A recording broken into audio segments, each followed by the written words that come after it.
अब अभी तक जो बातें हुई हैं वो दास ने आपको वर्बली बोली है, लेकिन दास की बोली हुई बातों का आप पे असर नहीं होगा, उतना नहीं होगा जितना होना चाहिए।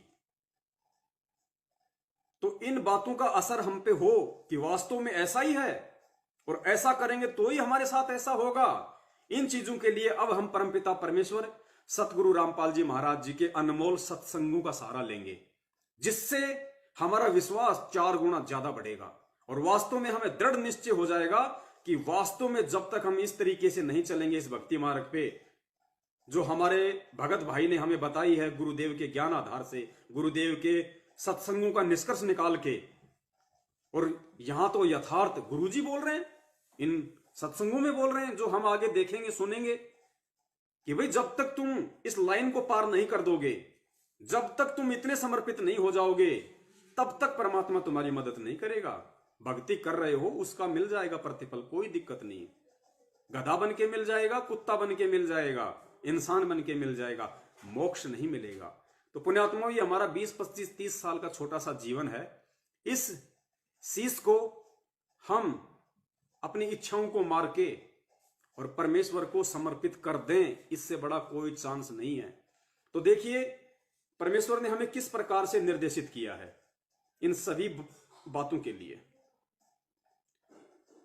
पहले तो दास आपको एक छोटी सी क्लिप, एक 3 मिनट का सत्संग है परमात्मा का, वो सुनाएगा सबसे पहले, ताकि आपको विश्वास हो कि वास्तव में ये बातें चाहे सतगुरु कहें साक्षात सामने बैठ के सत्संग के माध्यम से, या चाहे हमें सतगुरुदेव जी के जो वाणियां हैं, जो सत्संग है, जो किए हुए, जो रिकॉर्डेड जो सत्संग है, चाहे हमें उनके सत्संगों से सुनने को मिले, बात एक ही है।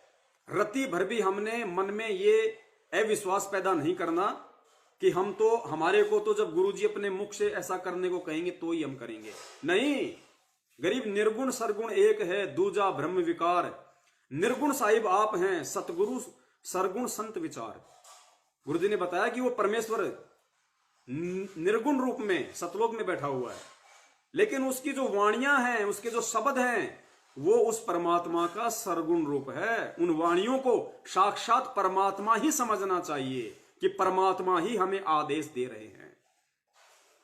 तो आज परमपिता परमेश्वर सतगुरु रामपाल जी महाराज जी कुछ समय के लिए शारीरिक रूप से आप और हमसे दूर है, लेकिन उनके सत्संग, उनकी वाणियां सरगुण रूप में आज हमारे बीच में हैं, साक्षात हैं। ये वाणियां, जैसे दास पहले भी बार बार आपको जिक्र करता है कि वर्तमान में हमारा यदि कोई असली गुरु है, गुरु जी के जेल में रहते सहते, तो केवल गुरु जी का ज्ञान ही हमारा असली गुरु है, सत्संग ही हमारा असली गुरु है। वर्तमान में वो सत्संग ही हमारा मार्गदर्शन कर सकता है, सत्संग ही हमें विपरीत परिस्थितियों से, धोखा खाने से बचा सकता है। क्योंकि गुरुजी जेल में हैं, परीक्षा ले रहे हैं, निर्देशित नहीं करेंगे। जिस प्रकार परीक्षा के हॉल में और एक टीचर अपने बच्चों को निर्देशित नहीं करता, वो ये देखता है जिस कदर मैंने इसको साल भर में पढ़ाया है, उस आधार से अब ये स्वयं अपना अवलोकन करे, अपना मूल्यांकन करे। मुझे तो केवल जैसा लिखेगा वैसा इसको पॉइंट देना है, मार्क देना है। ठीक इसी प्रकार पुण्यात्माओं, सतगुरु रामपाल जी महाराज जी जो हमारे टीचर हैं आध्यात्मिक, आज वो हिसार जेल में बैठे हैं, परीक्षा ले रहे हैं। हम इस 21 ब्रह्मांड रूपी इस परीक्षा हॉल में बैठे हैं और वो परमात्मा अपनी दिव्य दृष्टि से, वो अंतर्यामी मालिक वहां से देख रहा है, हमारी परीक्षा ले रहा है। और अब हमने उनकी इन वाणियों को आधार बना के, जो सरगुण रूप में हमारे समक्ष हैं, हमारे सामने, हम दिन रात सुनते हैं, उनको साक्षात सतगुरु रामपाल जी महाराज जी ही समझ के हमने अपने जीवन में अमल करना होगा, उतारना होगा। तो देखिए परमेश्वर क्या कह रहे हैं कि अगर परमात्मा ना हो तो उनकी वाणियों को ही, उनके शब्दों को, उनके सत्संगों को ही परमात्मा समझना होगा।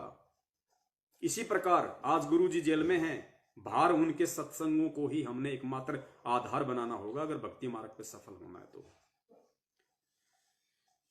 ध्यान से सुनिए। उसको हमने परमेश्वर का को ही मानना, उसको परमेश्वर ही मानना चाहिए, क्योंकि परमात्मा आए थे, उन्होंने जो कुछ कहना सुनना था, हमारे को जो दिशा निर्देश देना था,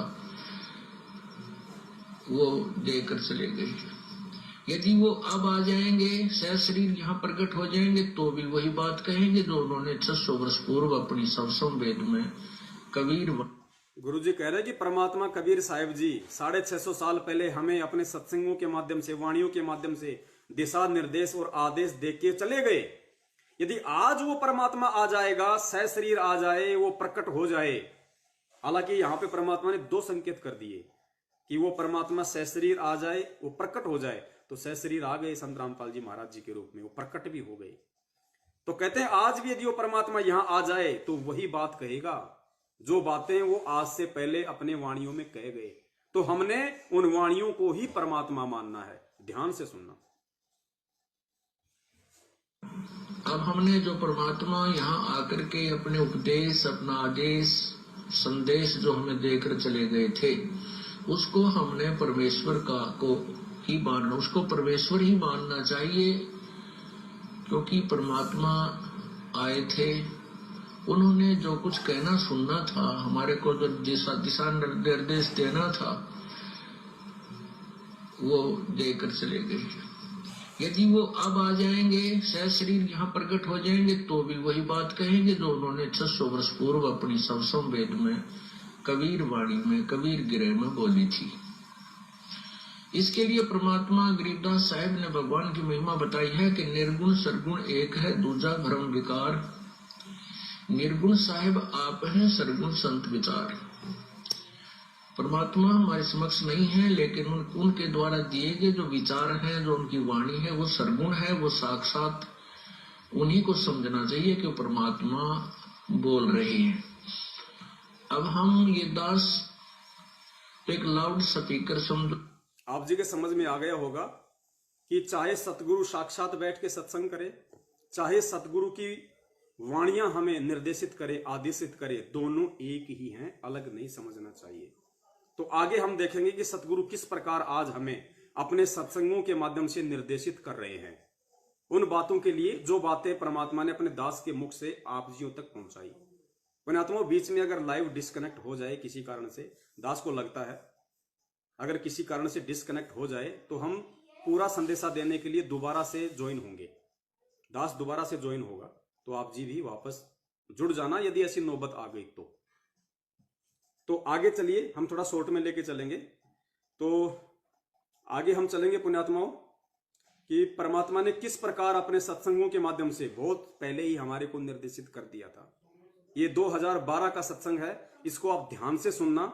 एक सेठ की कहानी है, लगभग 8 मिनट का सत्संग है, बहुत गौर से आपने सुनना है। और जहां जहां बीच में जरूरत पड़ेगी, परमात्मा दास को प्रेरणा करेंगे तो दास आप जियों को उस परमेश्वर के सत्संग का विश्लेषण करके बताएगा कि यहां परमात्मा हमें क्या समझाना चाहते हैं। ध्यान से सुनना। चढ़ी चोंच भर ले गई, एक एक नदी न घट्यो नीर, दान दिए धन घटे नहीं, यूं कह रहे साहिब कबीर। परमात्मा अपना साइन कर रहे हैं, इस वाणी को बोल करके कह रहे साहिब कबीर के दान करने से धन नहीं घटेगा, ये नियम है परमेश्वर का। और दान सुपात्र को करे। गुरु बिन माला फेरते, गुरु बिन देते दान, गुरु बिन दोनों निष्फल हैं, चाहे पूछो वेद पुराण। गुरु बिना देते को हर देत है, जहां तहां से आण। देते को हर देत है, जहां तहां से आण। आज आपके घर में जो अनावश्यक संपत्ति है या जो 10वां अंश है, यदि आज आप उस परमेश्वर की किसी आत्मा की मुसीबत में सहायता करोगे तो परमेश्वर कहते हैं देते को हरि देत है, जहां तहां से आण। चाहे कुछ भी करना पड़े परमात्मा को, उस आत्मा को आने वाले समय में यदि ऐसा कोई समय आया तो परमेश्वर उस आत्मा की जरूर रक्षा करेगा, जरूर उसको देगा जो उसने उसकी किसी आत्मा की मदद की है। लेकिन सुपात्र को, गुरुजी कहते हैं कुपात्र को नहीं, जैसे लोग मैनेजमेंट को दे रहे हैं और दुख उठा रहे हैं। अण देवा मांगत फिरो, फिर साहिब सुने ना कान। अब परमात्मा ने भूमिका करके दिखाई हमारे को, खुद परमात्मा ने रोल किया। बंदी छोड़ सतगुरु रामपाल जी महाराज जी की जय हो। सत्साई पुण्यात्माओं, दास ने जैसा पहले कहा था कि नेट हो सकता है डिस्कनेक्ट हो जाए, तो नेट डिस्कनेक्ट हो गया, क्योंकि कोई भी सही संदेशा जब संगत में जाना होता है तो काल भगवान भी अपनी कोशिश पूरी करता है और कहीं न कहीं परमात्मा भी फिर उस पर दया कर देते हैं। तो अचानक से नेट खत्म हो गया। वैसे तो दास ने 3 GB डाटा डाल लिया था, अचानक से नेट खत्म हो गया, कोई बात नहीं, परमेश्वर ने फिर से रिचार्ज करवाया है। अब दास निवेदन करेगा जितने भी भगत भाई बहन इस दूसरे पार्ट में जुड़ रहे हैं वो एक बार जुड़ते ही वीडियो को थोड़ा शेयर कर दें, ताकि हमारे जो अन्य भगत भाई बहन हैं जो डिस्कनेक्ट हो चुके हैं उनको जानकारी हो जाए और वापस वो भी लाइव जुड़ने की कोशिश करें। तो चलिए सतगुरुदेव जी के आशीर्वाद से हम इसका दूसरा पार्ट शुरू करते हैं, जो एक परमेश्वर की वाणी के ऊपर आज का हमारा लाइव संघ का समाधान था कि साईं इतना दीजिए जिसमें कुटुंब समाव, हम भी भूखे ना रहें साधु ना भूखा जाए। तो जो प्रथम पार्ट था वो लगभग 2 घंटे से ऊपर का बना है। अगर आप जी ने अभी तक नहीं देखा है तो फेसबुक पे जो हमारा पेज है संघ का समाधान विद पवन दास, उस पे आप जी उसका फर्स्ट पार्ट जरूर देखें, उसके बाद ही आपको ये आगे का दूसरा पार्ट समझ में आएगा। तो दूसरे पार्ट में हम परमेश्वर के सत्संग के ऊपर बात कर रहे थे कि परमात्मा ने साईं इतना दीजिए जिसमें कुटुंब समाव, हम भी भूखे ना रहे साधु ना भूखा जाए, इस वाणी को चरितार्थ करने के लिए, अपने भगत को इस वाणी के ऊपर चलाने के लिए, अपनी आत्मा में सतगुरु के प्रति भक्ति के प्रति दृढ़ विश्वास पैदा करने के लिए परमेश्वर ने इस सत्संग के माध्यम से हमें किस प्रकार से समझाया है कि उस महाविनाश के दौर में, उस युग परिवर्तन के दौर में, उस महामारी और भूखमरी के दौर में यदि तुम मेरे सत्संगों को आधार बना के चलोगे, मेरी वाणियों पे अमल करोगे, तो परमात्मा तुम्हें कभी भी भूखमरी से या महामारी से नहीं मरने देगा और हर संभव वो परमात्मा तुम्हारी मदद के लिए तैयार रहेगा। तो पुण्यात्माओं, इस सत्संग के माध्यम से परमेश्वर ने हमें कितनी गहराई से समझाया है कि आपने किस कदर अपने सतगुरु के ऊपर विश्वास करना होगा, और जब तक आप विश्वास करने लायक नहीं बनते हैं या नहीं कर पाते हैं तब तक आप चाहे लाख जन्म भक्ति करते रहिए, सतलोक के दर्शन नहीं कर सकते। तो विपरीत परिस्थितियों में परमात्मा ने किस कदर अपने ऊपर विश्वास करना हमें सिखाया है इस सत्संग के माध्यम से। इस 8 मिनट के सत्संग को आपने बहुत ही ध्यान से सुनना है और इस सत्संग में परमेश्वर की बोली गई एक एक वाणी पे, एक एक शब्द पे आपने ध्यान केंद्रित करना है, और जहां बीच में जरूरत पड़ेगी परमेश्वर दया करेंगे, दास निष्कर्ष निकाल के आप जीवों को देता रहेगा। तो ध्यान से सुनिए इस सत्संग के एक एक शब्द को। चढ़ी चोंच भर ले गई नदी न घट्यो नीर, दान दिए धन घटे नहीं, यो कह रहे साहब कबीर। परमात्मा अपना साइन कर रहे हैं इस वाणी को बोल करके, कह रहे परमात्मा अपना सायन कर रहे हैं इस वाणी को बोल के, अर्थात ये जो वाणी है आपने इस वाणी को परमात्मा ही समझना है कि ये अटल है, ये संविधान है, ये विधान है परमात्मा का उनकी वाणियों के रूप में, वो टल नहीं सकता। ये वाणियां फैल नहीं हो सकती। अगर जरूरत है तो भगत ने इन वाणियों के ऊपर अमल करने की जरूरत है, इन वाणियों पे अपने जीवन को ढालने की जरूरत है कि दान करने से धन नहीं घटेगा, ये नियम है परमेश्वर का। और दान सुपात्र को करे, सुपात्र गुरु बिन माला फेरते, गुरु बिन देते दान, गुरु बिन दोनों निष्फल हैं, चाहे पूछो वेद पुराण। बेटे को हर देत है जहां तहां से आण, अण देवा मांगत फिरो फिर साहिब सुने ना कान। अब परमात्मा ने भूमिका करके दिखाई हमारे को कि साईं इतना दीजियो जिसमें कुटुंब समावे। एक धान आज हमें इस बिचली पीढ़ी में उस परमपिता परमेश्वर कबीर साहिब जी ने अपनी वाणियों के ऊपर चलाने के लिए, अमल करवाने के लिए 650 साल पहले जब वो कबीर रूप में आए थे, सारी सृष्टि के सारे ब्रह्मांडों के संचालक, राजाओं के राजा, शहंशाहों के शहंशाह, जो पल भर में कुछ भी करने में समर्थ है, जिसने 21 ब्रह्मांड इस काल को भीख में दे रखे हैं, 7 संख ब्रह्मांड जिसने अक्षर पुरुष को भीख में दे रखे हैं, वो परमात्मा कबीर साहब 650 साल पहले क्या नहीं कर सकता था यहां 120 साल के अपने लीला में जीवन में। लेकिन उन्होंने क्या किया वो गुरुदेव बता रहे हैं कि परमात्मा तुम्हें अपने नक्शे कदम पे चलता हुआ देखना चाहता है। जब तक तुम परमात्मा की भक्ति में और परमात्मा के पद चिन्हों पे नहीं चलोगे, उस परमेश्वर की भक्ति कर रहे हो और परमेश्वर के ज्ञान को आधार बना के नहीं चलोगे, जिंदगी में सतलोक नहीं जा सकते। तो परमेश्वर ने खुद 650 साल पहले आके रामानंद जी को अपना मुंह बोला गुरु बना के, एक भगत बन के और भगत की भूमिका करके दिखाई कि भले तुम कितने ही सक्षम हो, भले तुम कितने ही प्रॉपर्टी वाले हो, भले तुम कितने ही बड़े हो, चाहे तुम राजा हो चाहे तुम सेठ हो, लेकिन अगर तुम्हें ये कबीर परमेश्वर की भक्ति करनी है मोक्ष वाली, तो तुमने इस तरह से अपना जीवन यापन करना पड़ेगा।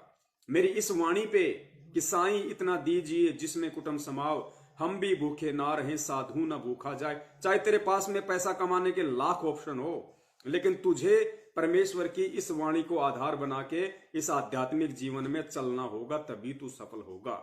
तो देखिए गुरुदेव अपने ही दूसरे रूप कबीर रूप में जब वो 650 साल पहले आए और हर तरीके से समर्थ होते हुए, क्योंकि उनके अलावा तो दूसरा कोई समर्थ है नहीं सृष्टि में, समर्थ होते हुए भी वो परमेश्वर किस प्रकार 120 साल तक एक लीला में जीवन जी के आप और हमें दिखाता है।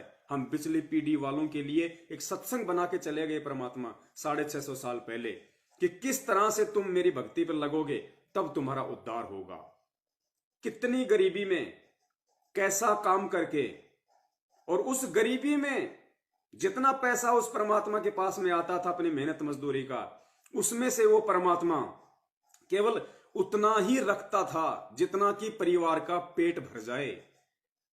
और उसके बाद यदि 2 रुपए भी बच गए तो गुरुदेव कह रहे हैं कि परमात्मा उसका भंडारा कर दिया करते थे, उसको दान धर्म में लगा दिया करते थे।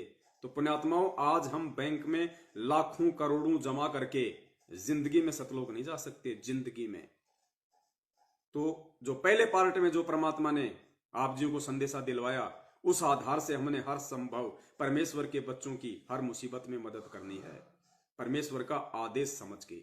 सुनिए ध्यान से किस प्रकार परमात्मा ने भगत की भूमिका में अपने आप को चरितार्थ करके दिखाया है आज आप और हमारे लिए। एक जुलाहा सुबह से लेकर शाम तक एक बारीक बारीक तार इकट्ठे करके धागे और कपड़ा बुनता है।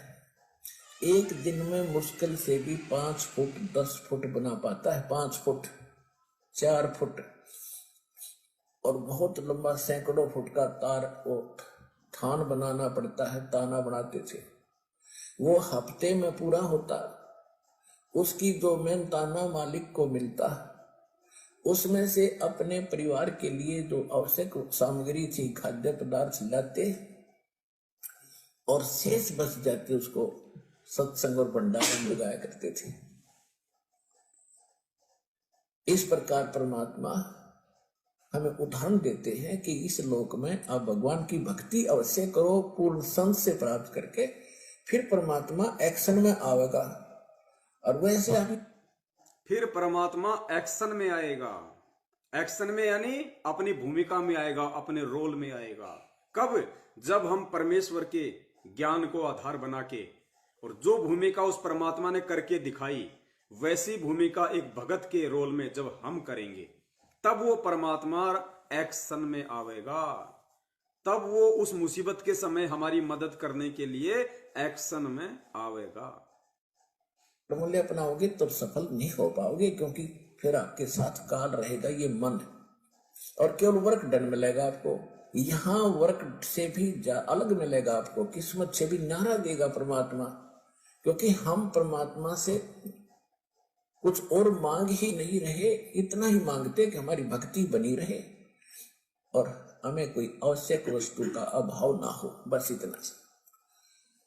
अब जैसे ये सोचते हैं अपने बच्चों के लिए ये बना दूं वो बना दूं। एक लाला जी था, जो ये सोचते हैं भगत होके कि अपने बच्चों के लिए ये बना दूं, अपने बच्चों के लिए वो बना दूं, बच्चों को डॉक्टर बना दूं, बच्चों को कलेक्टर बना दूं, ऐसे भगतों के विषय में जो सतगुरु के भगत होके और ज्ञान को आधार ना बना के खाली देखा देखी में लगे हुए हैं, जो माया जोड़ने में लगे हुए हैं, आगे की प्लानिंग में लगे हुए हैं, उन भगतों के लिए संदेश दे रहे हैं परमात्मा। एक सेठ की कहानी सुनाते हुए, ध्यान से सुनना एक एक पॉइंट को। ये कहानी परमात्मा ने मनोरंजन के लिए नहीं सुनाई, ये कहानी परमेश्वर ने इसलिए सुनाई ताकि इस कहानी के अनुरूप तुम भी अपने आप को ढाल लो, इस कहानी के अनुसार अपने आप को सेट कर लो आने वाले समय के लिए या सतलोक चलने के लिए, अन्यथा दाव नहीं लगेगा। सेठ धनी, उसने अपने मुनीमों से एक दिन अपनी टोटल संपत्ति का, सारी संपत्ति का टोटल करवाया कि कितनी संपत्ति होगी। उन्होंने बताया जी इतनी होगी, मेरी कितनी पीढ़ी इससे निर्वाह कर सकती है। उन्होंने बताया कि जी आपकी 5 पीढ़ी तो बैठा खा सकती है, इतनी संपत्ति आपके पास धन है। अरे भले आदमियों, फिर छठी क्या खाएगी? वो छठी क्या खाएगी? और कुछ विधि बताओ। तो उन्होंने कहा जी साधु संत बताते हैं, उनके सत्संग सुनने चाहिए। तो सत्संग में बताया गया कि भाई दान करे, जो धन चाहे तो दान करे, और दान से धन घना मिलता है। और दान में जैसे साधु संत भक्तों को जो दान कराया जा वो ज्यादा लाभ देता है। जैसे यहाँ तो सारे साधु संत आते हैं, भगत असली भगत तो यहाँ आते। फिर भी जो भी जैसा मालिक के नाम पर कहीं के जंगलों में झोपड़ियों में बैठे थे साधु भगत, तो पिछले संस्कारी होते, पिछले पुण्य उनको प्रेरित करते हैं, तो वो कहीं ना कहीं बैठ कर राम राम करते ही रहते हैं।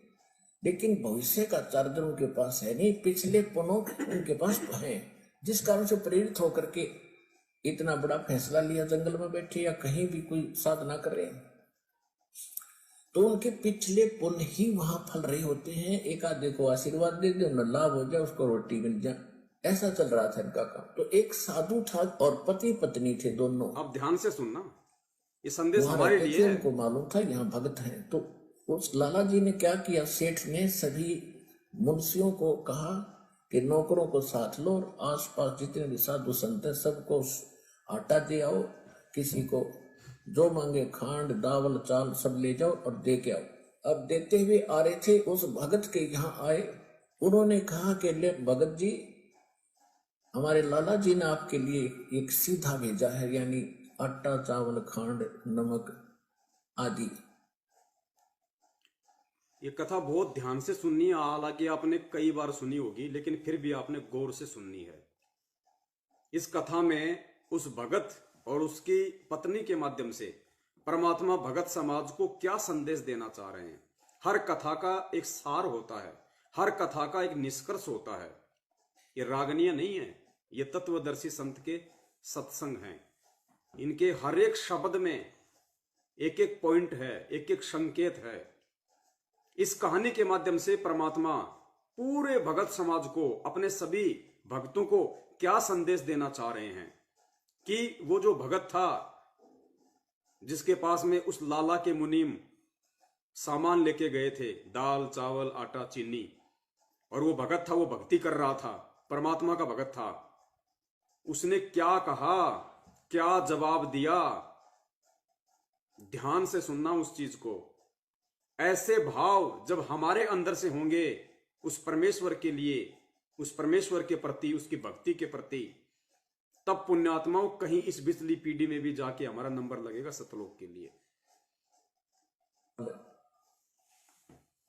आप ले लो। उसने अपनी पत्नी से कहा कि देखना कितना सामान अपने पास है। उस भगत ने जब लाला जी के मुनिमु ने कहा कि भाई हमारे सेठ जी ने दाल चावल आटा चीनी भेजी है, सबको दे रहे हैं, तुम भी ले लो, तो उसने भिखारियों की तरह हाथ आगे नहीं कर दिए कि लाओ जी लाओ लाओ लाओ लाओ, हो बहुत अच्छे, दया परमात्मा की, मेरी तो मालिक ने सुन ली, भगवान ने सुन ली, लाओ जी लाओ लाओ लाओ, दे जाओ 15-20 दिन का, ये नहीं कहा उसने। उसने अपनी पत्नी से कहा कि देख जरा घर में कितना सामान है, एक एक पॉइंट को ध्यान से सुनना, हमने भिखारी नहीं बनना इस कदर जिस कदर ये मैनेजमेंट बना हुआ है। चाहे कोई किस्तों में दे दे ज्योति पाठ का पैसा, चाहे नगद दे दे, कैसे भी दे दे, चाहे अनाज दे दे, और आप लोगों को भी वही शिक्षा दे रहा है आने वाले समय में वैसा ही आचरण करने की। तो ध्यान देना सेठ ने अपनी पत्नी से क्या कहा और आगे क्या वार्ता होती है।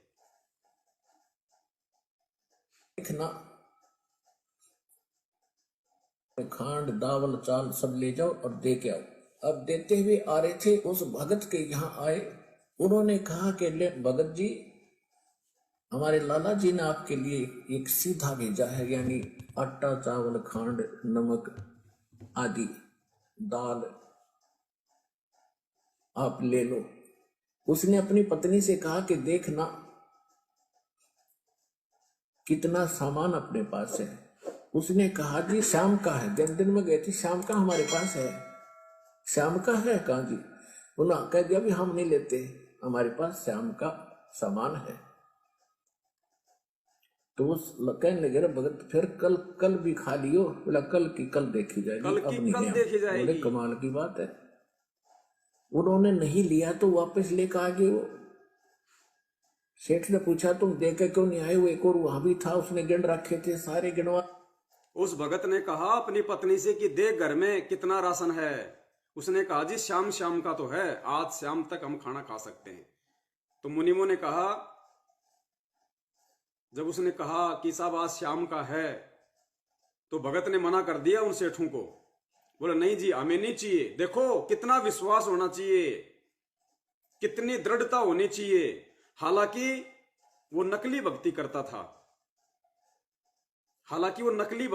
था, वो पूर्ण परमेश्वर का भगत नहीं था, वो तत्व ज्ञान से परिचित नहीं था, लेकिन वो किसी जन्म का संस्कारी व्यक्ति था, परमेश्वर की शरण में रहा था। वो गुण, वो भक्ति गुण उसके अंदर थे।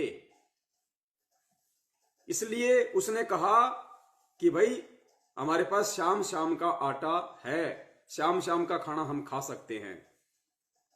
और यहां एक चीज हमने और पुण्यात्मा को गहनता से सोचनी है, वो तो परमात्मा का भगत नहीं था, भक्ति विधान से परिचित नहीं था, इसलिए उसने कह दिया कि भाई हम नहीं लेते, हमारे पास शाम का है। आज यदि आप होते उसकी जगह, तो चाहे शाम का आटा ना होता तो भी आपने उससे किसी प्रकार की मदद, वो फ्री वाली नहीं लेनी थी। हमने उससे वो फ्री वाली मदद भी नहीं लेनी थी जो आज गवर्नमेंट हमारे को मदद करती है ना। लॉकडाउन में गवर्नमेंट आटा बांटती है, राशन बांटती है, भगत को स्वीकार्य नहीं होना चाहिए बिल्कुल भी, चाहे भूखे क्यों ना मरना पड़ जाए।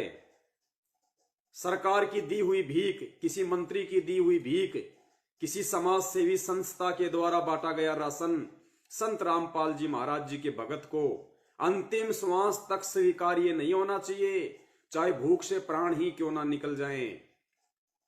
लेकिन उसको परमात्मा का ज्ञान नहीं था, उसके बावजूद उसने ये कहा कि भाई शाम का तो है।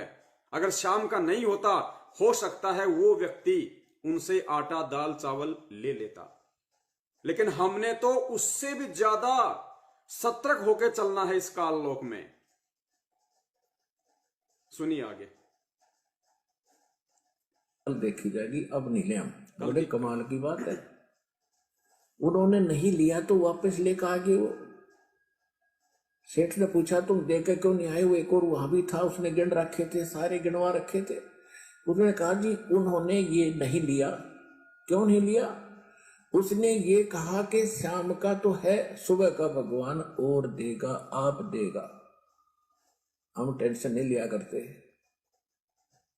अब उस लाला जी का सिकरो घूमा फिर दिमाग का, अरे तेरा गजब हुई हो, मैं तो छठी पीढ़ी का ठेका ले रहा हूँ, सुबह के भी परमात्मा पे छोड़ दी।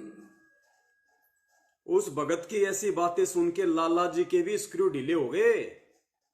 उसने सोचा कि मैं तो छठी पीढ़ी का ठेका ले रहा हूं, और उसको श्याम की भी चिंता नहीं, वो भी उसने भगवान पे छोड़ दिया।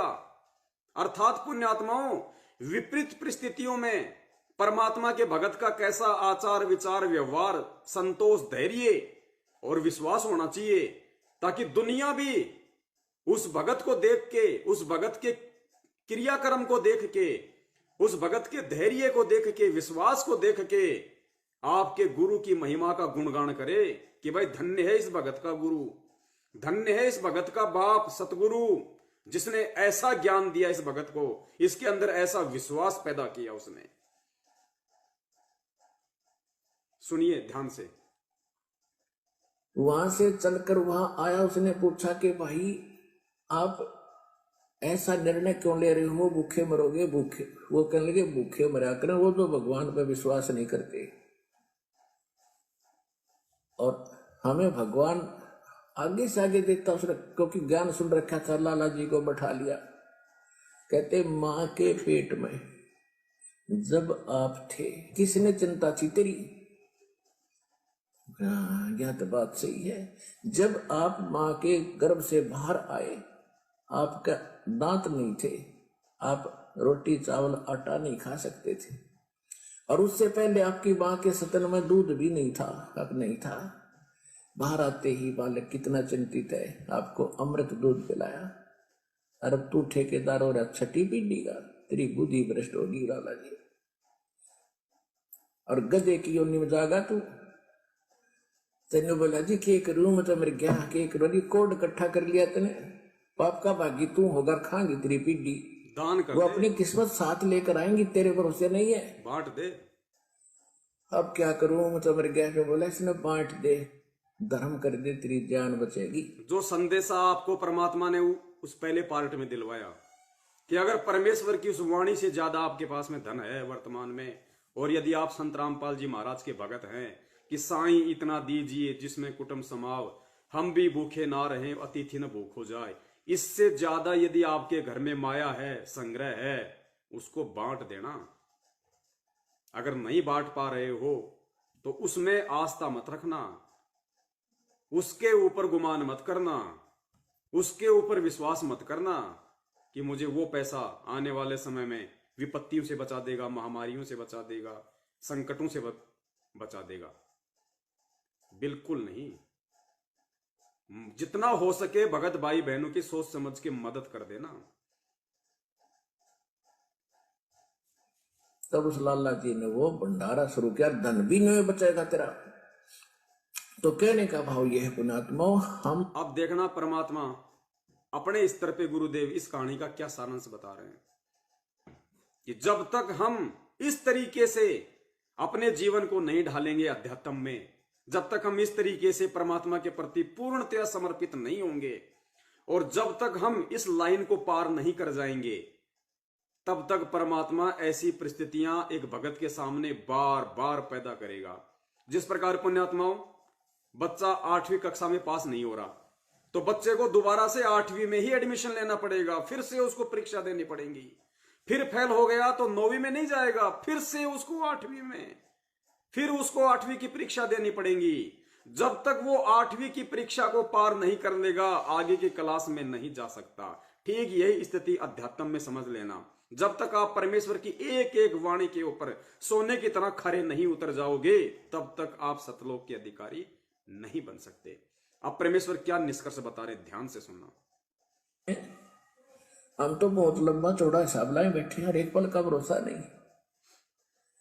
देखो, अंत में आपने इस स्थिति में आना पड़ेगा। अंत में आपने इस स्थिति में आना पड़ेगा। कौन सी में? साईं इतना दीजिए जिसमें कुटुंब समाव, हम भी भूखे ना रहे अतिथि न भूखा जाए। आज इसी वाणी के ऊपर हमारी साध संगति चल रही है। गुरुदेव कहते हैं अंत में आपने इस स्थिति में आना पड़ेगा। चाहे आप करोड़पति हो, चाहे लखपति हो, चाहे फैक्ट्री के पति हो, आपको इस स्थिति में आना पड़ेगा। ने इस स्थिति में आना पड़ेगा। और जिस स्पीड पर आप चले उसका कोई अंत नहीं। आज किसी के पास एक प्लाट है और थोड़ा सा जुगाड़ होते तो सोचे एक और लूं, और फिर और जुगाड़ हो गया तो एक और लूं, वहां थोड़ा सा ठीक मिल रहा है, रेट ज्यादा होने वाले हैं, वहां भी दाव लग गया तो 30 चौथा और दूसरे शहर में ले लूं, इतने मृत्यु हो जाएगी। और फिर कुत्ता बन के वहां घूमया करेगा, सैर सपट्टे करता। ये 8 मिनट का सत्संग आपने सुना पूज्य गुरुदेव जी का, कितना गहरा निचोड़ परमात्मा ने निकाल के रख दिया।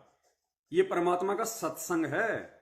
लाखों की संगत को सामने बैठा के परमात्मा ने बरवाला आश्रम में सत्संग किया था। किसके लिए? हम भक्तों के लिए। इस कथा के माध्यम से क्या समझाना चाहा परमात्मा ने? कि आपने अपने गुरुदेव के पद चिन्हों पे चलना पड़ेगा। आप जिसको अपना परमात्मा मानते हो, आपने उनके पद चिन्हों पे चलना पड़ेगा।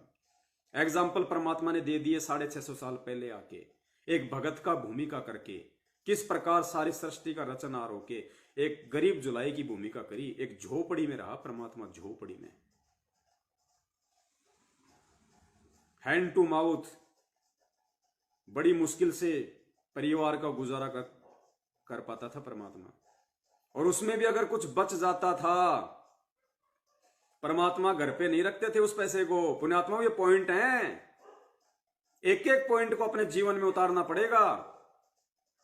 परमात्मा एक भी पैसे को अपने घर में नहीं रखते थे। गुरुजी कहा कि जितनी घर में जरूरत थी राशन की, अपना राशन खरीदा, उसके बाद अगर 1 रुपया बच गए, अगर 2 आने बच गए उस समय की कमाई के अनुसार, तो परमात्मा उस 2 आने को घर में नहीं रखते थे, उस जहर को अपने घर में नहीं आने देते थे। वो जहर था, जहर, माया, काल, परमात्मा उसका भंडारा कर देते थे, उसको बांट देते थे। और फिर जब आने वाले समय में उस भगत के ऊपर आपत्ति आई, उस कबीर परमेश्वर के ऊपर जो भगत के रोल में था, जब उसके ऊपर आपत्ति आई, लोगों ने उसको नीचा दिखाना चाहा, लोगों ने उसको बेइज्जत करना चाहा, और शेख तकी ने 18 लाख साधु संतों को झूठी चिट्ठियां लिख लिख के काशी में भंडारे के नाम पे इकट्ठा कर दिया। उस परमात्मा के भरोसे, उस परमात्मा के नाम की चिट्ठी डाल के, उस भगत के नाम की चिट्ठी डाल के, जिसका नाम कबीर था, जिसके घर में खाने को टाइम पे दाने नहीं हुआ करते थे, उसके नाम से 18 लाख लोगों को काशी में इकट्ठा कर दिया, उसको बेइज्जत करने के लिए। लेकिन भगत के रोल में उस कबीर परमेश्वर ने कहा कि मैं सच्चे खुदा की इबादत करता हूं, मेरा परमात्मा सच्चा है, मैं उसका नेक भगत हूं, सच्चा भगत हूं, और मैं उसकी प्रत्येक वाणी पे चलता हूं, उसकी प्रत्येक आज्ञा का पालन करता हूं, भगत के रोल में। और फिर परमात्मा ने एग्जाम्पल देके दिखाया कि बच्चों देखो, उस समय फिर 18 लाख लोगों को उस कबीर परमेश्वर ने कुछ भी कारण बनाया, और 3 दिन और 3 रात तक मनमोहक भोजन खिलाया, साथ में सोने की मोहर और दोहर भी दी, कम्बल और सोने की मोहर। ये एग्जाम्पल, ये सत्संग बनाया परमात्मा ने 650 साल पहले आके, कि जिस प्रकार एक भगत का जीवन मैंने जी के दिखाया है। अगर कबीर की भक्ति करनी है तो, अगर सतलोक वाली भक्ति करनी है तो, चाहे तू लाख कमा रहा है, और अगर तू भगत है तो घर में माया को उतना ही प्रवेश होने दे जितनी जरूरी है। अनावश्यक प्रवेश करेगा वो जहर है, जहर। तू भी मरेगा, बच्चों को भी मारेगा। बाकी अगर सतगुरु है तो सतगुरु को दान कर दे, सतगुरु को चाहे ज्योति करवा, चाहे पाठ करवा, सतगुरु के हाथों में दे या सतगुरु के आदेश से दे। खुला पाठ करवा लाख रुपए का, कोई दिक्कत नहीं। लेकिन सुपात्र को, सच्चे सतगुरु को, भंडारे में पैसा लगा, सतगुरु के आदेश से लगा, कोई दिक्कत नहीं। फालतू का पैसा तेरे घर में जमा नहीं होने दे। जितनी आवश्यकता है केवल उतना, चाहे तू 5 लाख रुपए महीने का कमा रहा है, चाहे सिर्फ तेरे घर में उतना ही प्रवेश होना चाहिए, तेरी जेब में उतना ही होना चाहिए। रिक्वायरमेंट ऑफ द फैमिली, इससे ज्यादा नहीं। और ऐसे भगत पे यदि फिर कोई कर्म की मार पड़ेगी तो परमात्मा दोनों हाथों से धन लुटाएगा, दोनों हाथों से धन लुटाएगा। इसलिए परमात्मा ने सत्संग सुनाया। लाला जी ने कहा, सेठ जी ले लो, भूखे मरोगे। तो उस भगत ने कहा कि भूखे वो मरते हैं जिनको भगवान पे विश्वास नहीं होता। ये कितनी बड़ी बात कही परमेश्वर ने सत्संग के माध्यम से आप और हम जैसे मूर्खों की आंखें खोलने के लिए, कि तुम्हें इस स्थिति में आना पड़ेगा। आज देख लीजिए, परम पूज्य सतगुरु रामपाल जी महाराज जी, वही कबीर परमात्मा एक भगत के रोल में 18 साल की नौकरी हो गई थी परमात्मा की, 18 साल की। मात्र 2 साल बची थी पेंशन आने में। 40-50 हजार रुपए पेंशन होती जूनियर इंजीनियर की। परमात्मा ने पेंशन भी नहीं ली, जानबूझ के ये उदाहरण पेश करने के लिए कि मैं पेंशन के भरोसे नहीं हूं, मैं परमेश्वर के भरोसे हूं। और परमात्मा ने नौकरी से रिजाइन दे दिया भक्ति के लिए, आप और हमारे लिए, इस ज्ञान को फैलाने के लिए। नहीं, जिस परमात्मा ने 18 साल तक नौकरी की, क्या वो 2 साल और नहीं कर सकता था? बताइए, कर सकता था ना। लेकिन वो नौकरी छोड़नी थी परमात्मा ने, आने वाले समय में उन भक्तों के सामने उदाहरण पेश करने के लिए जो माया को भक्ति से ज्यादा महत्व देते हैं, जो सोचते हैं कि मेरी नौकरी आजीवन मेरा साथ दे देगी, पेंशन हो जाएगी मेरी, बढ़िया बैठे बैठे मेरी तनख्वाह आएगी। उन भक्तों के लिए ये पुण्यात्माओं, आने वाले समय में सब पेंशन बंद, सरकारी नौकरियां सब खत्म। आने वाले समय में बहुत जल्दी सरकारी नौकरी सब खत्म, पेंशन सब खत्म, क्योंकि युग परिवर्तन है। ज्यादातर लोगों का सर्वनाश, जमीन खाली पड़ी रहेगी, मकान खाली पड़ी रहेंगे। आराम से रहो, जमीन में पैदा करो, परमात्मा टाइम पे वर्षा करेगा, बढ़िया अन्न होगा, अपनी भैंस लाओ, अपनी गाय लाओ, बढ़िया अपना झोपड़ी डालो, कहीं भी रहो, परमात्मा की भक्ति करो। फालतू की चोचलागिरी बिल्कुल नहीं होगी। लघु उद्योग होंगे, छोटे छोटे कारखाने होंगे जो पहले हुआ करते थे, हाथों से सामान बना करेगा जो पहले बना करता था। लघु उद्योग होंगे, धीरे धीरे धीरे धीरे ये भौतिकता सब समाप्त हो जाएगी, धीरे धीरे बहुत कम रह जाएगी, बहुत कम। ना सरकारी नौकरी रहेगी और ना आज जिसकी पेंशन आ रही है उसकी पेंशन आएगी। कल को वर्ल्ड वार हो जाए, कौन देगा आपको पेंशन? सरकार वैसे दिवालिया घोषित हो जाएगी, आपको हर महीने 50,000 रुपए कौन डालेगा बड़े भैया? जबकि ये तो युग परिवर्तन का दौर है, परमात्मा का राज आने वाला है। बैठे बैठे तोड़ने के लिए कुर्सी और भरने के लिए जेब नहीं मिलेगी। जितनी मेहनत उतना पैसा, जितनी सेवा उतनी पैसा। बहुत लिमिटेड लोग होंगे जो पैसे के लिए काम करेंगे, बहुत लिमिटेड। उनको उतना ही मिलेगा जितना उनके घर में जरूरत है, क्योंकि वो परमेश्वर के भगत होंगे। वो चाहे लाख रुपए का काम करे, लेकिन उसको उतना ही मिलेगा और वो उतना ही चाहेगा जितना उसके परिवार के लिए उसको जरूरत है। ऐसा नहीं कि आप फर्स्ट ग्रेड के मास्टर बन गए, ले रहे हो 60,000 रुपए। नहीं भैया, उतना ही मिलेगा, क्योंकि आगे परमात्मा का विधान होगा, परमात्मा का संविधान होगा, नए तरीके से पूरा काम होगा। तो भूल जाना उन सब चीजों को, आप सिंपली हर तरीके से तो आदत डाल लो अभी परमात्मा पे विश्वास करने की। आपकी पेंशन आपका परमात्मा है, आपकी नौकरी आपका परमात्मा है। इस नौकरी के भरोसे मत रहो जो आज आप 50,000 की कर रहे हो या 2 लाख की कर रहे हो। ये तो समाप्त होने वाली है आपकी आंखों के सामने। आगे देखिए, परमपिता परमेश्वर ने फिर अपने भगत का और दृढ़ विश्वास करने के लिए किस प्रकार से निर्देशित किया है। एक विश्वासी भगत के लिए, अपनी वाणियों पे चलाने के लिए, कि इसको विश्वास हो। एक सत्संग और किया परमात्मा ने छोटा सा। परमात्मा कहते हैं कि तुम महीने में 3 दिन तो मर कर देख लो। जो हम मरेंगे फिर तो वापस आ ही नहीं सकते, वैसे मरते हैं काल मारेगा जब तो वापस आ ही नहीं सकते, सारा काम रह गया, बिगड़ गया। और हम 3 दिन मर जाएंगे, जीवित मरना है। नो सोच ले हम मर गए और आश्रम की तरफ चल पड़ी। चाहे कितना भी काम खराब हो, चाहे कुछ भी होता है, आप समझिए कि मैं मर चुका हूं। और तीसरे दिन फिर जी जाएंगे, अब तो फिर जाकर उन कामों को और जल्दी शीघ्र कर लेंगे, ठीक कर लेंगे। कुछ थोड़ा बहुत नुकसान है उसको भी देख लेंगे। और फिर जिसके लिए हम मरते हैं तो वह ध्यान से सुनना, परमेश्वर का छोटा सा सत्संग है लेकिन रहस्य बहुत गहरा है। परमात्मा ने एक छोटा सा एग्जाम्पल दिया कि जब तुम सत्संग की तरफ चलते हो 3 दिन, तो जीवित मर के आओ। जीवित मरने का मतलब अपने दिमाग को बिल्कुल शून्य करके, ना कोई काम धंधे की टेंशन रखो। ऐसा नहीं कि भाई रोजाना दुकान से मैं 5,000 रुपये कमा रहा हूं, 4-5 मेरे पास में कारीगर काम कर रहे हैं, मैं 3 दिन सत्संग चला गया, पता नहीं वो लड़के पीछे से कैसा काम करेंगे, घाटा हो गया, नुकसान होगा, वो खा जाएंगे, बीच में से गफला कर लेंगे। कुछ नहीं, ये सोच के आओ कि मैं मर चुका हूं, ना कारीगर है, ना दुकान है, ना काम धंधा है, कुछ नहीं है, ना नफा है, ना घाटा है, ना नुकसान है, कुछ नहीं है। जीवित मर के 3 दिन कि कुछ नहीं है, मैं मर गया। अगर परमानेंट मर जाएंगे तो कौन संभालेगा दुकान को? तो उन कारीगरों से कौन हिसाब लेगा? कौन दिमाग में 100 प्रकार की टेंशन पालेगा?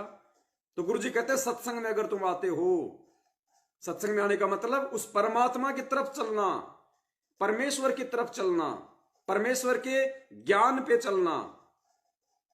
जीवित मरो, कोई टेंशन नहीं होनी चाहिए तुम्हें किसी भी प्रकार की। और फिर गुरुदेव ने बताया कि अगर तुम परमात्मा के प्रति इतने समर्पित हो जाओगे, तो फिर परमात्मा ने एक लाला जी की छोटी सी कहानी सुनाई। 2 लाला जी थे, आपस में उनका झगड़ा हो गया। तो एक ने कहा कि मैं तेरे बाट की मारूंगा। बाट होता है जैसे 1 किलो का, 2 किलो का, 3 किलो का, जो लोहे के आते हैं, जो बट्टे। तो ये पहले की बात है, पहले तराजू ऐसे होते थे। आजकल तो जैसे लाइट वाले आ गए, पहले ऐसे होते थे वो तराजू। तो उसमें मतलब बाट हुआ करते थे 100 ग्राम का, 50 ग्राम का, 1 किलो का, 2 किलो का, 5 किलो का। तो 2 लाला जी का आपस में झगड़ा हो गया। दो सेठों का, जिनकी दुकान होती थी राशन की, 2 का झगड़ा हो गया। तो एक ने कहा कि मैं तेरे बाट की मारूंगा, सिर में उठा के, और उस लोहे के बट्टे की तेरे सिर में मारूंगा। तो दूसरे ने कहा कि मैं कौन सा ठाली बैठूंगा। उसने कहा कि मैं कौन सा चुपचाप बैठूंगा, मैं भी उठा के मारूंगा। तो परमात्मा यहां कहना चाह रहे हैं, अगर तुम परमात्मा के लिए जीवित मरोगे तो परमात्मा कौन सा ठाली बैठेगा। तुम्हारे पीछे से सारे काम संवारने के लिए तुम्हारे से पहले तुम्हारे घर पे पहुंच जाएगा परमात्मा। सुनना परमेश्वर का सत्संग। आश्रम की तरफ चाल पड़ी। चाहे कितना भी काम खराब हो, चाहे कुछ भी होता है, आप समझिए कि मैं मर चुका हूं। और तीसरा दिन फिर जी जाएंगे। अब तो फिर जाकर उन कामों को और जल्दी शीघ्र कर लेंगे, ठीक कर लेंगे। कुछ थोड़ा बहुत नुकसान है उसको भी देख लेंगे। और फिर जिसके लिए हम मरते हैं तो वह बादशाह हो के फिर ठाली बैठेगा। 2 लाला जी लड़े थे।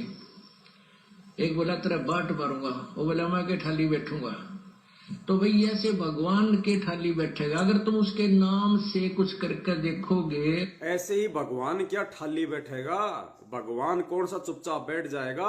अगर उसके नाम से तुम कुछ करके देखोगे, उसके नाम से यदि तुम उसके सत्संगों पे खरा उतरने की कोशिश करोगे, उसके नाम से यदि तुम उनकी वाणियों पे खरा उतरने का कोशिश करोगे, उसके नाम से यदि तुम उनके प्रत्येक आदेश की तन मन धन और विश्वास के साथ पालना करके देखोगे, तो परमात्मा कौन सा चुपचाप बैठेगा। वो बच्चा नहीं है, वो अंतर्यामी है, सब कुछ देख रहा है, सब कुछ जान रहा है। लेकिन वो ये चाहता कि तू कम से कम 1-2 कदम तो आगे बढ़ा।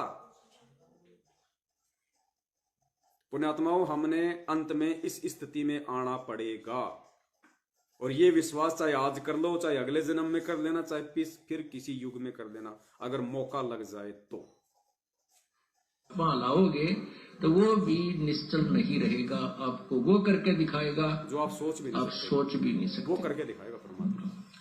अब तो हम एक लल्लो पत्तों से लगे हुए तो भी इतने काम करने लग रहे हैं हमारे। वो अगर पूरे समर्पित हो जाए, और यदि हम जिस दिन समर्पण कर देंगे, जीवित मर जाएंगे, पता नहीं क्या कर देंगे। फिर देखना।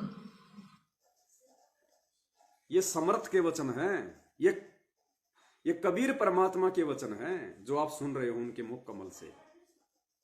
ये उस भगवान के वचन हैं। जिस दिन हमने इनके वचनों पे अमल कर लिया, जिस दिन हमने विश्वास कर लिया इनके बोले हुए एक एक शब्द पे, पुण्यात्माओं, ये परमात्मा वो कर देगा जो हम सोच भी नहीं सकते। जिसने सेऊ सम्मन के साथ किया, जिसने मीरा के साथ किया, जिसने द्रौपदी के साथ किया, जिसने भगत प्रहलाद के साथ किया, जिसने सदना कसाई के साथ किया, जिसने सिकंदर लोदी के साथ किया, जिसने रामानंद जी के साथ में किया, ये वो वही परमात्मा है, ये कोई दूसरा नहीं है। रूप भिन्न है, वही परमात्मा है ये। कमी आप और हमारी रहेगी, अगर रहेगी तो इसकी तरफ से नहीं रहेगी।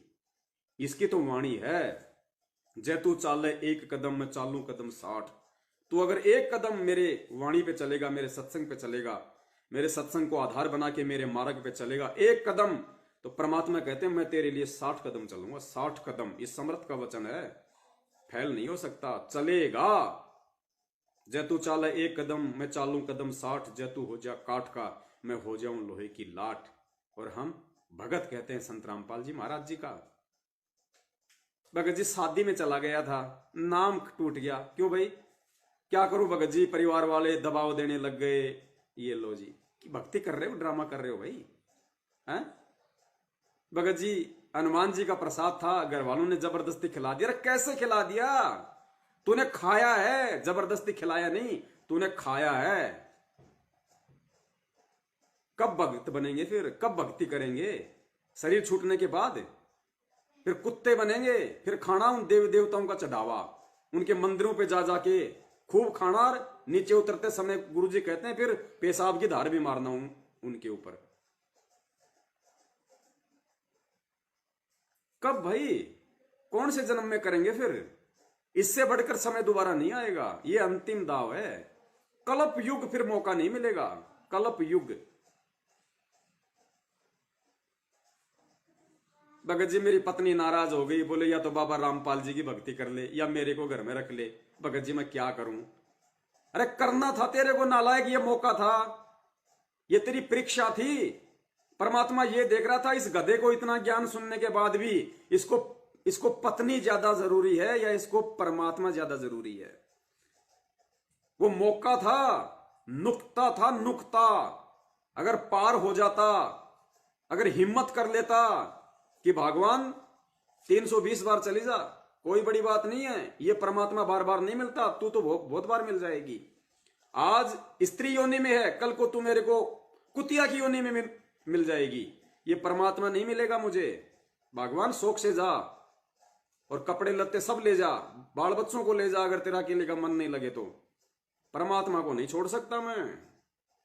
फिर परमात्मा कहते हैं नुक्ते ऊपर रीजेगा रे, तेरे करोड़ कर्म जल जाएं।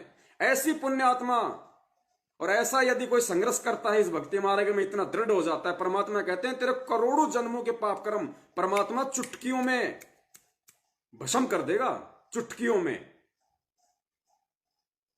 ये वो भक्ति है पुण्यात्माओं। लेकिन हम भी तो आगे बढ़े हैं, हम परमात्मा को खींच रहे, हम आगे जा नहीं रहे। ये वो भक्ति है।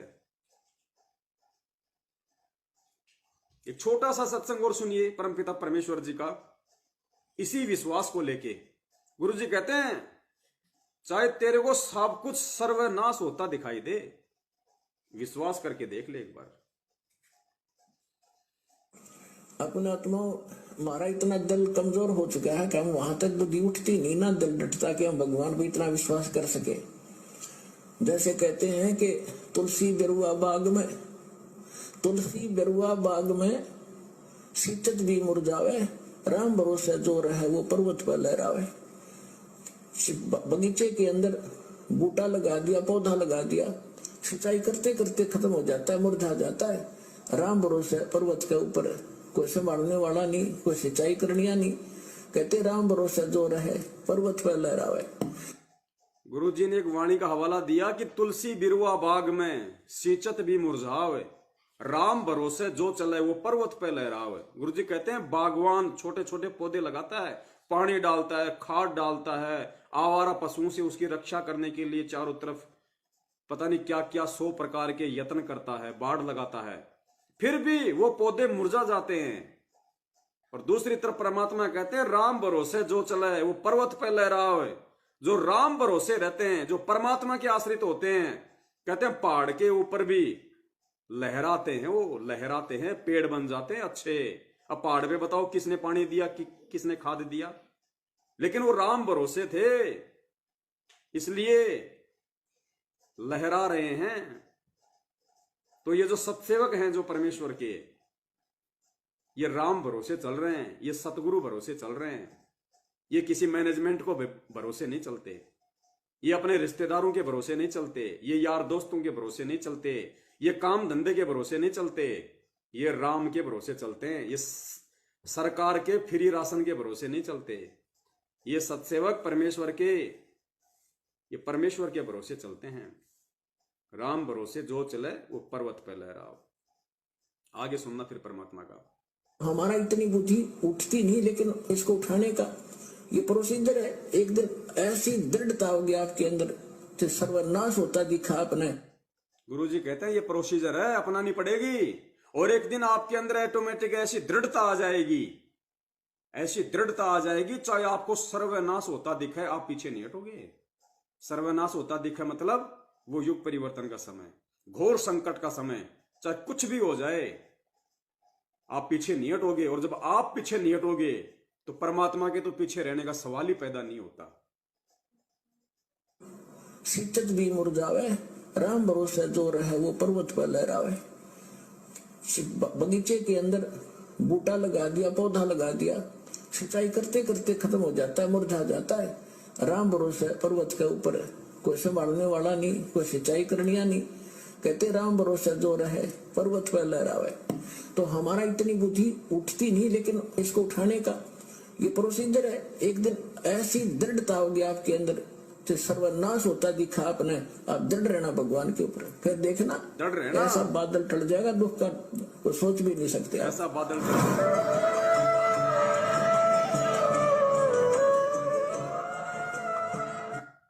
गुरु जी कहते हैं आप राम भरोसे रहना, चाहे आपको सर्वनाश होता दिखाई दे अपना, अगर विश्वास रखोगे तो बादल ऐसा टाल देगा परमात्मा, आप सोच भी नहीं सकते। और यहां कोरोना के डर से बीमारी आई नहीं, लोगों ने इंजेक्शन लगवा लिए।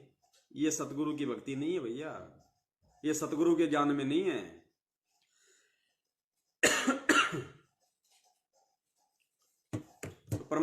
तो पुण्यात्माओं, अब क्या है कि दास की ड्यूटी सुबह 7 से शाम के 7 बजे तक है, तो 11 बजने को हैं, 4-5 घंटे की नींद भी जरूरी है। और दूसरी, दास आप जियों से ये विनती करता है, प्रार्थना करता है कि दास अब पहले की तरह इतना समय नहीं दे पाएगा, जो ऑडियो वीडियो वगैरह है, वीडियो वगैरह बनाना, अपलोड करना। तो परमात्मा ने ऑलरेडी बहुत सारे वीडियो फेसबुक पे अपलोड करवा रखे हैं। दास का जो ग्रुप है फेसबुक पे, आप हिंदी में सर्च करोगे शंका समाधान पवन दास के साथ, तो दास का फेसबुक का जो ग्रुप है उसमें हजारों की संख्या में साध संगति के वीडियो हैं, लाइव शंका समाधान के वीडियो हैं। और फेसबुक पे ही यदि आप अंग्रेजी में सर्च करोगे शंका समाधान विद पवन दास, तो ये नया फेसबुक पेज है जिसपे हम लाइव चल रहे हैं। इसमें भी परमात्मा ने बहुत सारे वीडियो अपलोड करवा दिए हैं। तो अब आप जी इन्हीं को आगे से आगे शेयर करते रहें, भगत भाई बहनों तक पहुंचाते रहें। बाकी बीच बीच में दास के पास ऑलरेडी जो हजारों की संख्या में और वीडियो जो हैं, दास उनको भी अपलोड फेसबुक पेज के ऊपर करता रहेगा।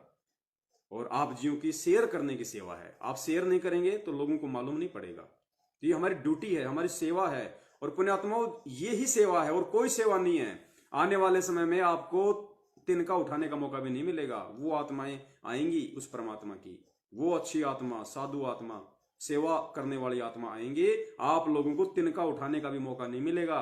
ये सेवा आज है, ये साध संगति वाली, हमारे भटके हुए भगत भाई बहनों को सही मार्ग पे लाने की, समझा के ये वीडियो भेज के, ताकि उनकी बुद्धि खुले। आप देखते हो आए दिन दास के पास फोन आते हैं, आप लोगों के पास भी फोन आते हैं, रो रो के कहते हैं कि भगत जी आपके वीडियो नहीं मिलते तो हम तो नरक में जा रहे थे, हम गुरु जी के ज्ञान को बिल्कुल भी नहीं समझ पा रहे थे। बहुत सारे लोग जो बरवाला कांड के बाद में भक्ति छोड़ चुके थे, आज वो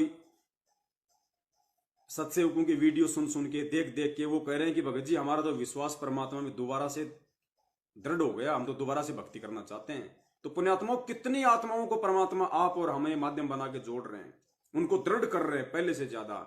इससे बड़ी सेवा और कोई नहीं है। मैनेजमेंट सेवा नहीं कर रहा, मैनेजमेंट सेवाओं के नाम पे ठगी कर रहा है, लूट रहा है लोगों को, अपने कर्म बिगाड़ रहा है, दूसरों के कर्म बिगाड़ रहा है।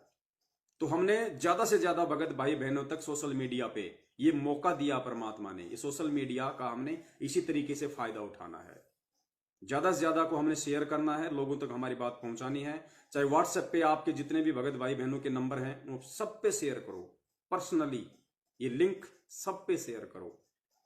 आप 20 को भेजोगे, 5 की आंखें परमात्मा जरूर खोलेगा, क्योंकि सारे लोग जानबूझ के मैनेजमेंट के पीछे नहीं लग रहे। बहुत सारी आत्माएं अनजाने में लग रही हैं, उनको मालूम भी नहीं अभी तक।